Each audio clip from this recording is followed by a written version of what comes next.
Bismillahirrahmanirrahim. Paslun ari ieu hiji pasal. Al-iftaru ari pirang-pirang buka pirongdona dina bulan Ramadan. Eta arbaatu anwa'in aya opat pirang-pirang warna. Wajibun hiji buka anu hukumna wajib. Kama bil haidi sapertikeun di istri anu haid, wanu pasai sareng pirang-pirang istri anu nipas. Wajaizun sareng buka anu wenang kama bil musafiri saperti kajalma anu eukeur di perjalanan. Wal maridi sareng kajalma anu gering. Wala sareng henteu wajib buka, wala sareng henteu wenang buka kama pil majnuni saperti di jalma anu edan. Wa muharamun sareng buka anu diharamkeun kaman kajalma akhoro anu ngahirkeun si jalma kodoa Ramadana kana ngodoan bulan Ramadan ma'a tamakunihi bari kongangna si jalma karena itu kodok hatta doko sehingga rupek naon al waktu anhu tina kodok. Wa aksamul iftori ari pirang-pirang babagian buka eta arbaatun aya opat aedon deui ma hiji buka yal jamu anu wajib bihi dina itu buka naon al kodou kodok wal fidyatu sareng fidyah. Wa huwa ari buka anu wajib kodok sareng wajib fidyah eta isnani aya dua. Al awalu ari nu kahijina eta al iftaru buka li khaufin karna mikasieun ala ghairihi kalian si jalma.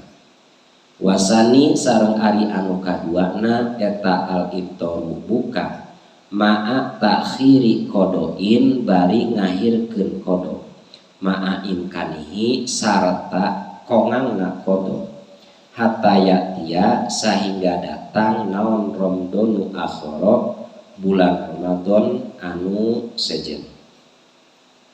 Saniha ari anu kaduana tinu opat ma yal jamu ma nyaeta buka yal jamu anu wajib pihi dina itu buka naon al kodok kodok dunal fidyati bari henteu wajib fidyah.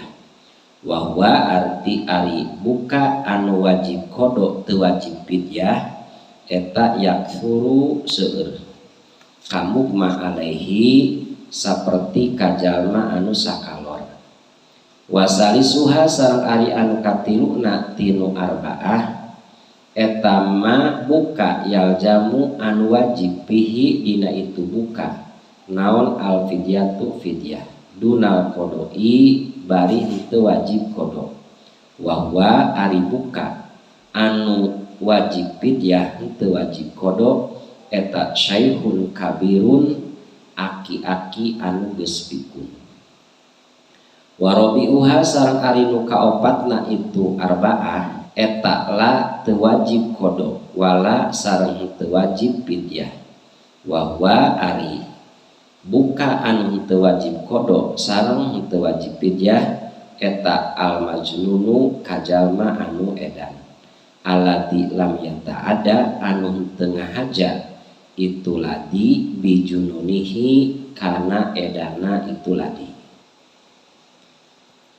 Paslun ari ieu hiji pasal alladzi la yuktiru ari perkara anu henteu ngabatalkeun itu ladi mima yasilu nyatana tina perkara anu asup ilal jaupi kana liliangan eta sab'atu afrodin ayat 7 pirang-pirang perkara. Mayasilu hiji perkara anu asup itu perkara ilal jaupi kana liliangan binisyanin kusabab bohong au jahlin atawa henteu nyaho ikrohin atawa dipaksa, wabi jiryani roikin atawa kusabab berjalanna ciduh, bima baina asnanihi anu aya diantara pirang-pirang untuna si jalma, wakot ajaja sareng teman-teman apes majihi tina ngaluarkeunana itu ciduh, li udrihi karena udurna si jalma, wa ma wasola sang perkara anu asup itu perkara ilal jaupi kana liliangan, wa kana sareng kabuktosan itu perkara eta gubaro torikin peleduk jalan, wa ma wasola sang perkara anu asup itu perkara ilaihi kana jauh, wa kana sareng kabuktosan itu perkara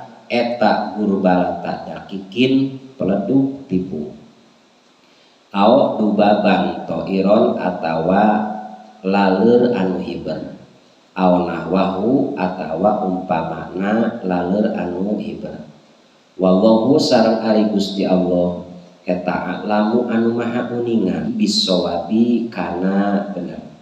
Nas'alu nuhunkeun abdi sadaya Allah ka Gusti Allah al karima anu maha loman, bijahi nabiyihi ku kaagungan Nabi Muhammad sallallahu alaihi wasallam, al wasimi anu alus, ayuh rijani muga ngaluarkeun Gusti ka abdi mina dunya tina ti alam dunya musliman bari Islam, wa walidaya sareng ka ibu rama abdi, wa ahibai sareng ka pirang-pirang kakasih abdi, wa man sareng ka jalma-jalma ilaya anu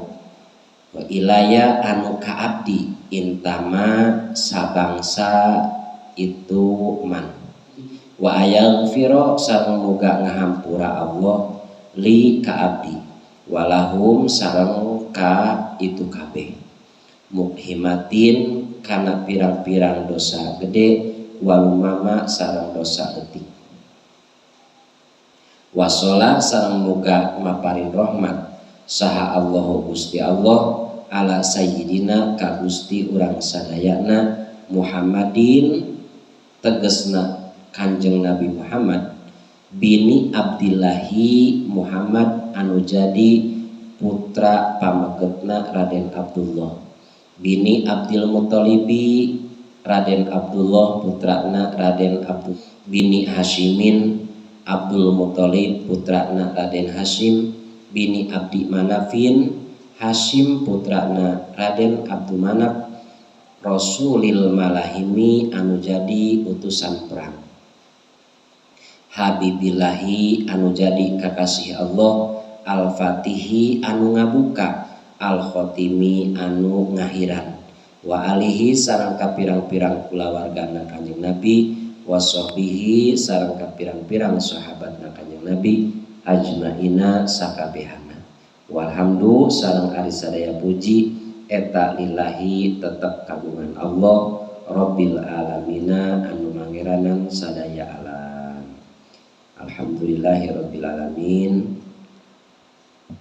Bacaan kitab Sapinah kalayan nganggo bahasa Sunda parantos beres, mudah-mudahan ieu bacaan aya manfaatna khusus ka simkuring anu maosna umumna kanggo palawargi sadayana.